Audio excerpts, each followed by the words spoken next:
Good morning, good afternoon, good evening, folks. Michael Zuber, one rental at a time. Let me get this microphone out of the picture. Sorry, it's all frazzled this morning. But anyways, we're welcoming Matt, the lumberjack landlord. How you doing, sir? I'm doing awesome. Like super excited to be here and sad we missed it yesterday, but glad to be hammering out today. Absolutely, man. You're a professional sales guy. It's end of year. I get it. It's okay. Crap. I think I remember those days. No, I don't. yeah. I don't remember. Sorry. Yeah. 4 years ago, man. I'm out. Yeah, it's about as much fun as it sounds, everybody. Yeah. No, those are horrible times. Yep. But anyways, awkward pause. Yeah. Waiting for the awkward pause. Oh. Yeah, no thanks. Yeah. Anyways, I remember, I'm not going to horror sales guy stories. We'll do a video on that some other time. Yeah. But what I want to talk about here was something that actually I've been playing with that hit me like a ton of bricks on Saturday. Okay. I don't think it's any big secret that I'm annoyed that channels that preach do the work, positivity are smaller than channels preaching fear, crash, all of it. It annoys me clearly. Yeah. But now I get it and I feel great. Yeah. Now I'm actually okay. Yeah. Because I believe those channels that preach fear and crisis, and those channels are ones that do it repeatedly, right? If somebody is a positive person and they see something change and they have a concern or a warning, those aren't the people I'm talking about. I'm talking about the people when you go to their feed and the last 37 videos have crash or crisis in them. Yeah. Those are the folks I'm talking about. But what I've now come to realize, Matt, is there are two types of audiences out there. Yep. We have you and I have unfortunately chosen to speak to the smaller audience. We could have chosen to be one of the other guys in Pete's. We need the money less than them. It's totally fine. We have rental properties. Yeah. It's all good, man. I'm not going to ask for $5 for support. I mean, that's kind of, that's crazy. Yeah, but anyways, this is what now I am calling them. I believe there are spectators and players. Yep. One thing I love about One Rental at a Time, the book, the group, the channel, Instagram, is most of the people that are attracted to our story, our weekly sessions, are people that are at least interested in doing the work. They're like, what is the work? How can I do my work here?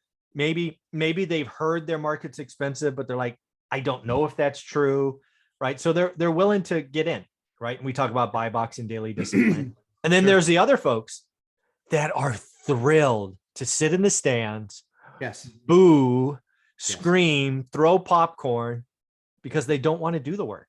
They're afraid, they're concerned, they're whatever it is. But now we have it's a stadium full of spectators and we've got, 1-2% of the people out there playing.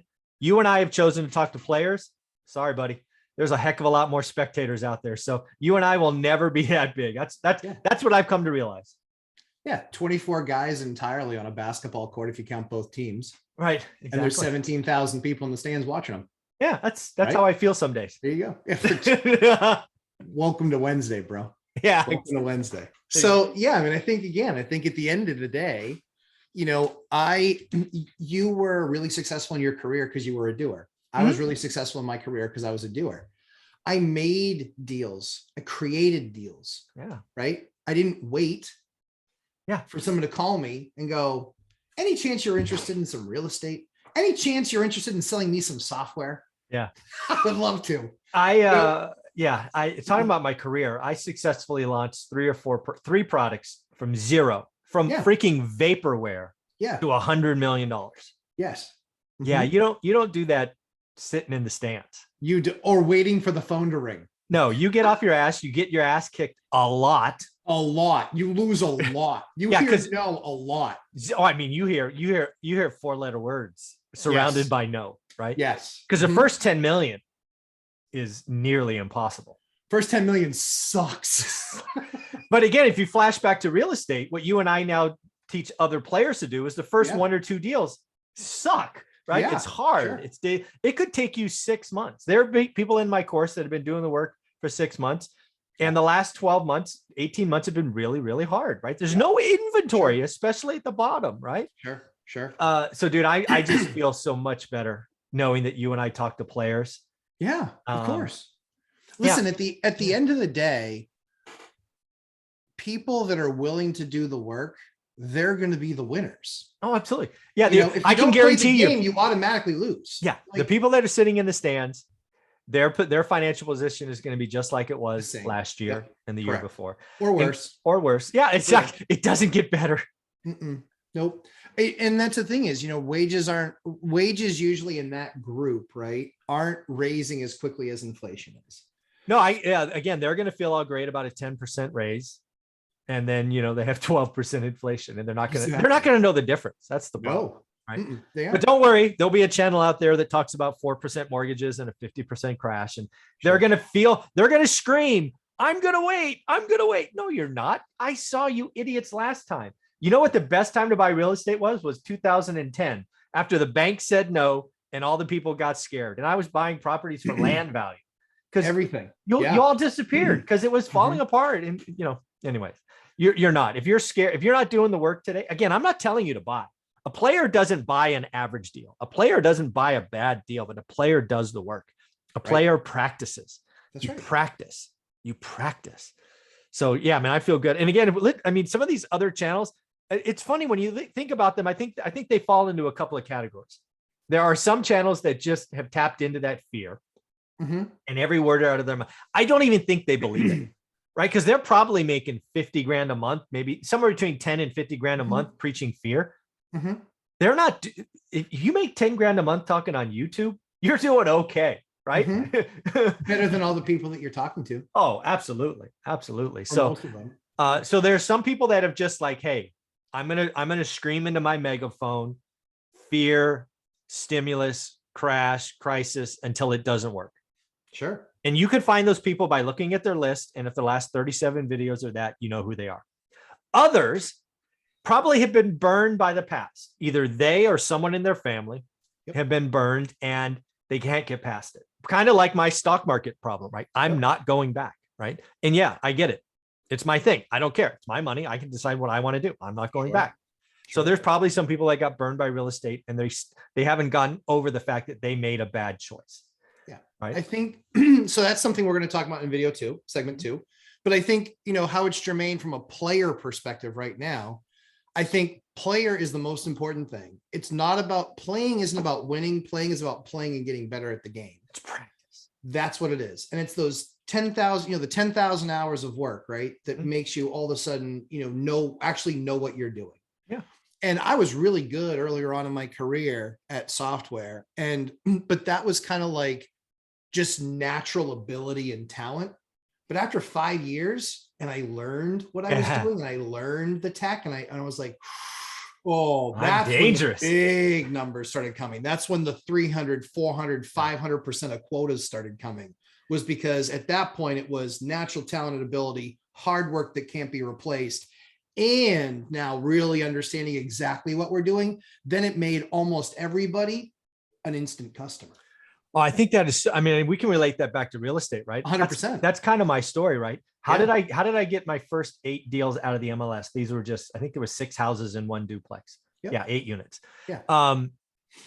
It was just that. It was sheer hard work. It was repetition. It was, and again, this was before smartphones. So I had to like log in and hear that dial-up sound. Right? All this, and the squeaking with the I didn't have high speed then. That was modem squeaking. Modem that was squeaking. 56 baud. Oh yeah. I'm old, man. I am old. You and me both. I get it. So it was just effort, right? I wish I knew the exact numbers, but I probably looked at my buy box, the same buy box, which was really tight for 3 years, never wavering, because I just didn't know, right? Rents are different, prices are different, all that stuff. But I probably looked at, so I looked at my market, let's call it 1,000 days, right? Roughly 3 years. I probably looked at, again, like there's probably just, what is that? 30 listings a day times 1,000. Was that 30,000? It is. Yeah. So let's assume half that's duplicates. So 15,000, right? I put somewhere between 10,000 and 15,000 properties were in and out of my spreadsheets to find the 6 deals that I got. Practice. Every deal got put in the spreadsheet, even because once you get used to the numbers, it's like real fast, right? Oh, that's going to be an average deal. And again, players, this is the 6th sense that we're trying to build. And then you get real creative. It's like I get on an airplane and I have my spreadsheet in front of me and it's like 12 hours to get home. I'm like, well, let's just go in and see what happens. Let's go in and let's drop the price 10%. Let's increase the rent 5%. What happens? Well, damn it, my yield explodes because my down payment's left. This is here. What happens if I get the seller to carry back? Again, like you're so right. The first 3 or 4 years, Nat, it was just hard work. Yeah. And then as you got this and you got more creative, you started adding tools to your belt. I found ways to take average deals and make them freaking outstanding. Right. Yeah. Well, that was one of the things I talked about on the live stream this last week was delineating between, starting out being an investor, finding good deals, then great deals, and then becoming an elite investor. Yeah. That was what I did. And because, I would consider myself elite now, but not, but probably for the first 15 years, I wouldn't say I was elite. Yeah. The only deals I was really doing in the first 15 years was MLS deals. That was it. That was it. That was it. I didn't know. Dude, I didn't know there was another way. Me either. I didn't know I was like, that house sold. How did it sell? It never hit MLS. Yeah, I never saw it. Like it was an off-market deal. I was like, whoa. What's that? A what? A pocket listing? What's that? Exactly. Yeah. Why didn't I get the call? Yeah. What the hell? Right. Yeah. This is amazing. So again, folks, I'm now comfortable in my own skin. I realize that I talk to players. My message is for players. I realize that is, I don't know, 10x, 100x smaller, but I am now so awesome because most of the people who watch this are interested in being players. If you want to get off the sidelines and do the work, I can help. But if you want to just sit there and scream, crash, and you just want to scream statistics without doing the work in your market, I'm not even going to listen anymore. It used to bug me, but I'm like, spectator. That's what I'm going to call you from now on. I'm going to actually start. That'll be my comment. Spectator. So look for those comments, player and spectator. It's going to happen. So any other thoughts? I know you're tracking one channel specifically a lot. Any thoughts on him being a spectator? How could he be anything other than that? And the best part is that he started out trying to do what you and I did, and he couldn't make it. He couldn't work it. I actually heard that he was in a market and couldn't get a deal done. So he left and he went to a cheaper market and he still can't get it done. Hence he's begging for $5.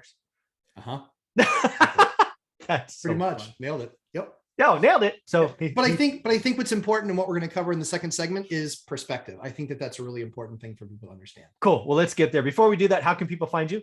Lumberjack Landlord on YouTube, 8 p.m. Eastern time on Thursday nights, Mr. and Mrs. Lumberjack answering couples questions about real estate investment. If one's on board and one isn't, and turning that spectator into a player. We'll use that. Yeah, you go. And then and Sundays 11:30 a.m. Eastern time after your financial news on One Rental at a Time. We do it on Lumberjack Landlord. We go for 3 hours answering people's questions. And don't forget, on your Sunday session, you can give away a book set. Yes, we are all prepped. I saw how Dion did it last night, and so I have an idea of how I'm going to do it now. Awesome. Very cool. All right, man. Thanks again. Thanks, Mike. Mm-hmm.